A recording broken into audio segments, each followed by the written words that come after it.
Complete the statement about the equation 9x minus 4y equals negative 18. So we have an equation, 9x minus 4y equals negative 18. Now it says the graph of the equation contains the point, and then it gives you 3 points to choose from.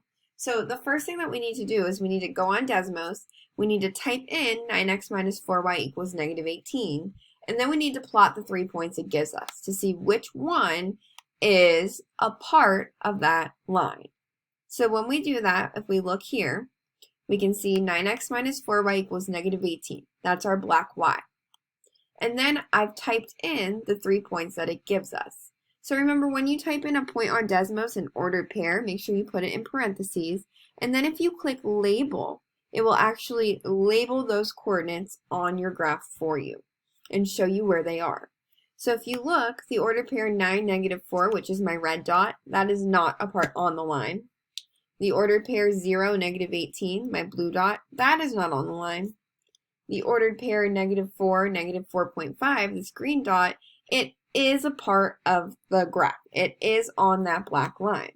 So going back to the question, the graph of the equation contains the point negative 4, negative 4.5. So that's the first answer, which is blank to the equation.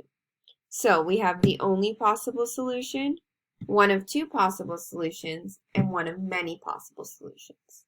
So when you have a line, all of the points on that line are solutions to the equation. So every single point that is on this black line here would be a solution to the equation. It would be an x value and a y value that make this equation true.